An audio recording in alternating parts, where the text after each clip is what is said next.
Olá, meus amigos, meus irmãos. Continuamos na luta. Lição número 12, a lição que fala sobre o desejado de todas as nações. Jesus, a solução para tudo e para todos. A lição de hoje, os efeitos do pecado. Isaías 59 é a base do estudo dessa lição de domingo. No livro de Isaías 58, o povo perguntava por que nós oramos e o Senhor não responde? Por que jejuamos e o Senhor nem liga? Deus poderia dar várias respostas. No capítulo 59, o povo pergunta por que estamos fazendo tantas coisas se o Senhor não liga para a gente? Como se Deus não existisse ou se Deus tivesse deixado as pessoas sem respostas ou largadas de qualquer maneira. Na verdade, a prática dos pecados ou a prática de pecados é que nos afasta de Deus. Isaías até diz que o Senhor Deus não nos ouve porque o pecado nos separou de Deus. Esse é um dos grandes motivos. Por isso que as pessoas muitas vezes perdem a fé em Deus, porque oram e parece que não há resposta. Mas Deus pode responder, como respondeu para o povo no tempo de Isaías. Vocês acabam jejuando por interesse. Vocês acabam jejuando, mas no final das contas fazem tudo errado. Ou seja, estão sempre preocupados com as vossas empresas, vossos negócios. Vocês não estão preocupados com a consagração. Estão preocupados em ganhar bênção, enriquecer. Porque o que eu vejo, dizia Isaías, é que vocês estão afligindo o pobre, retirando aquilo que não é de direito, deixando as pessoas mais aflitas. Então Deus disse, o jejum que eu quero é que vocês soltem as ligaduras de quem está preso, que vocês dêem comida a quem tem fome, vistam o nu, vocês abriguem o desabrigado. Esse é o jejum que eu quero. Não esse tipo de jejum que vocês estão fazendo aí, com interesses pessoais, interesse em bênçãos. Muitas vezes, Deus tem que responder aos seres humanos e mostrar os motivos por que suas bênçãos estão sendo canceladas. Tá? O pecado nos afasta muito de Deus. E esse afastamento, ele é um afastamento que a pessoa mesmo está produzindo. É um afastamento, assim, intencional. Um ministro que pregava dentro de uma cadeia, ele viu que as pessoas não poderiam sair. Cada um ficava em sua cela e ele pregava do pátio. E no final ele dizia, aqueles que querem uma bênção agora, levantem a mão, coloquem a mão para fora da cela que eu vou orar por vocês. E o pastor então orava por aqueles que levantavam as mãos e que precisavam de uma bênção da oração. Depois o pastor passava de cela em cela, conversando com eles e dando livros e bíblias também. Ele chegou numa cela onde naquela manhã o sol estava batendo bem de frente. E ele olhou para o detento e reconheceu o homem que estava ali. O homem que estava num canto ali do colchonete, deitado, virou o rosto para a porta e o pastor reconheceu, era um amigo dele que tinha sido aluno junto com ele na aula, na escola de teologia. Ele ficou impressionado, chamou o homem pelo nome. Ele olhou e disse, para mim não tem mais retorno. Eu já cheguei onde não dá mais para voltar. O pastor disse, claro que dá para voltar, é só você pedir perdão a Deus. Ele disse, é daqui para o inferno. E virou as costas para o pastor. Apesar dos apelos do pastor, aquele homem não deu mais atenção. Virou depois as costas para Deus. O pastor soube, depois com as pessoas ali daquele presídio, como foi que aquele homem havia chegado ali. Como ele se envolveu em um sequestro para tentar extorquir dinheiro, como foi descoberto pela polícia e como veio parar naquele local. E nunca mais ele quis falar com o pastor. Virou as costas para Deus também. É isso que o pecado faz com as pessoas. Mas achar assim uma desculpa é muito fácil. As pessoas não reconhecem que necessitam da presença de Deus. Aí vem a pergunta número 1 de domingo. Que mensagem Isaías nos mostra e responde à questão? Por que Deus não ouve o clamor, as orações de algumas pessoas? Lembra do rei Ezequias, quando estava doente, clamou a Deus, virou o rosto para a parede, chorou. O profeta Isaías estava saindo do palácio, e diz a Bíblia que ele não havia transposto o portão ainda, quando Deus disse, Isaías, volta e vai dizer a Ezequias que eu ouvi a oração dele. Deus ouve a oração, quando a pessoa tem comunhão com ele. Agora, nós temos que entender que Deus tem duas respostas, o sim e o não. O não de Deus também é uma resposta. Nós temos que reconhecer isso para não perdermos a fé nem a confiança no Senhor. Aí então, que mensagem Isaías nos mostra que Deus, ele responde às orações. Por que Deus não respondeu às orações do povo do tempo de Isaías? Diz Isaías 58, verso 3, eles perguntando, por que temos nós jejuado? Dizem eles, e tu não atentas para isso? Por que temos afligido as nossas almas, fazendo o jejum, e você não sabe, ó Deus?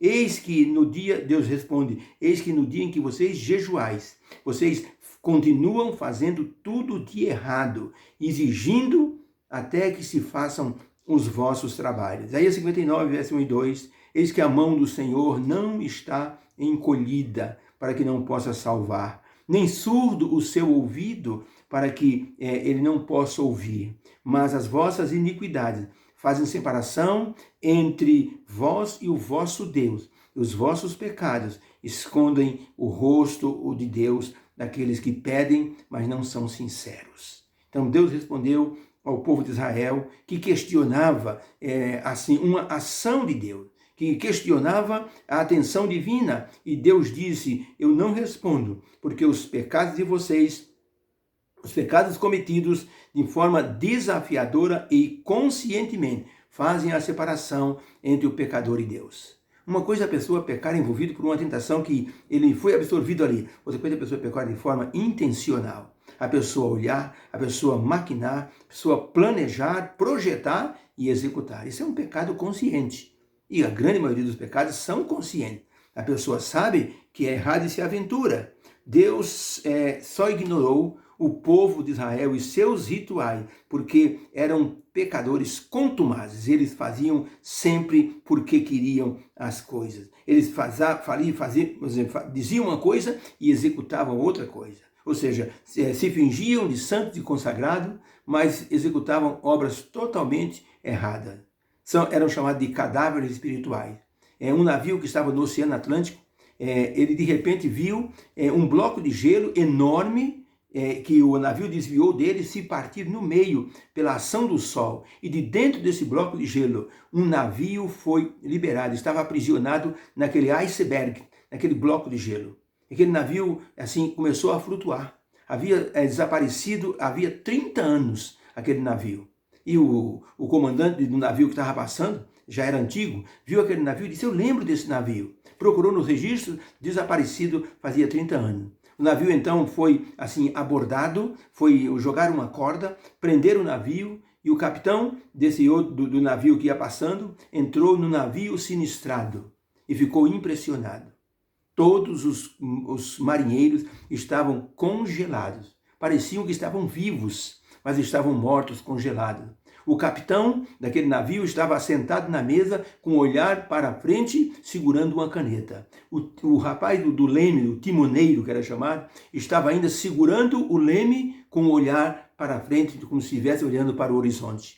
Alguma coisa aconteceu que congelou aqueles homens naquela situação. Eram cadáveres, pareciam vivos, mas estavam mortos. Se nós não prestarmos atenção nos pecados que nos envolvem, nós seremos, assim, zumbis espirituais. Pareceremos que estamos vivos, mas, na verdade, estaremos mortos para Deus. A pergunta número 2, ao lermos Gênesis 3, verso 8, como esse verso explica o conceito de que o pecado impede Deus de nos ouvir e atender às nossas petições. Aí o verso que fala sobre Adão, e quando, ouvindo a eles a voz de Deus, que passeava pelo jardim à tardinha, esconderam-se o homem e sua mulher da presença do Senhor entre as árvores do jardim. Então, como é que esse verso explica assim, o fato de Deus não responder às orações de algumas pessoas? Então, a explicação após o pecado, Adão e Eva procuraram se esconder da presença do Senhor, porque estavam com vergonha e estavam com medo. Por isso, o pecado produziu o afastamento de Deus. Eles se esconderam. Deus sempre vai estar nos procurando, como fez com Adão. Mas muitas vezes nós arrumamos árvores, motivos, para nos escondermos atrás deles, e assim nós evitamos estar na presença de Deus. Eu já fui ancião de igreja, já visitei muitas pessoas, já fiz convite a muitas pessoas, já fiz centenas de semanas de oração. E muitas vezes tive que ir atrás do pecador para pedir para ele voltar para a igreja. E muitas vezes recebi um não como resposta. E os motivos eram como árvores. As pessoas se escondiam. Eu não vou mais na igreja por causa disso, por causa daquilo. Eu não volto mais para Deus por causa disso, por causa daquilo. E citavam os motivos. Mesmo com argumentação, eles não aceitavam. Agora, muitos aceitavam.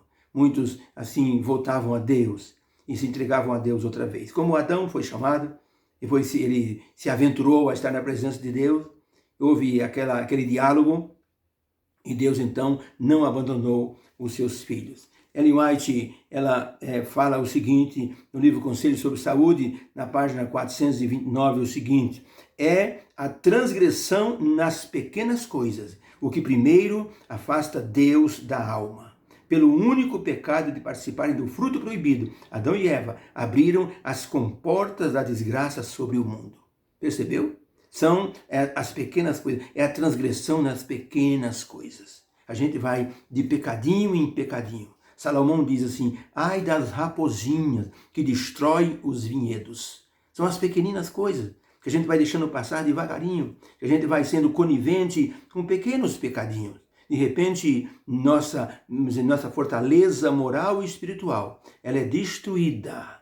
E dessa forma, o pecado acaba entrando e nós cedemos a uma tentação maior. Aí já é tarde, porque aí não existe mais segurança, não existe mais fortaleza da alma, porque está já destruída. Por isso é importante mantermos assim a nossa atenção, o alerta contra o pecado, para que Deus possa ouvir as nossas orações. Um menino que estava na feira, ele estava do lado de uma banca de maçã. E o dono da banca era um cristão, estava de longe olhando. E aquele menino, então, levava a mão ali na banca, mas depois retraía a mão. E de novo, ele levava a mão e olhava assim de lado e recolhia a mão. O dono da banca viu a luta entre o bem e o mal no coração daquele menino. Ele disse: eu vou ajudá-lo. Foi lá perto e disse: oi, tudo bem, garoto? O garoto tomou susto. Você quer uma maçã? O tio dá para você. Então deu a maçã para ele e disse assim: olha, vença sempre a tentação. Deus vai abençoar você. O menino foi embora satisfeito.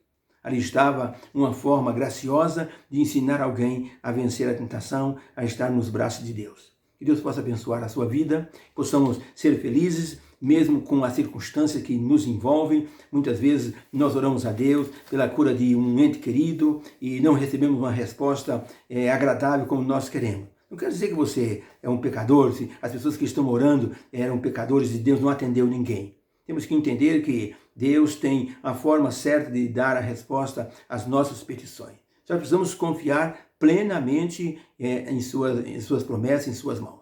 Deus abençoe você. Que haja uma bênção para o seu coração, em nome de Jesus. Eu vou orar. Deus querido, obrigado por essa lição. Amado Deus, se o pecado está nos afastando do Senhor, nós suplicamos em nome de Jesus que o Espírito Santo nos ajude, nos convença do pecado, da justiça e do juízo. Se há alguém, Senhor, lutando contra o pecado de alguma forma, ó Deus, dá vitória a essa pessoa, poder de decisão para se afastar do pecado antes que seja destruído pelo pecado. Agradecemos porque o Senhor sempre vem atrás do pecador. Ajuda-nos a entender isso e a correr para os teus braços, em nome de Jesus. Amém. Amém.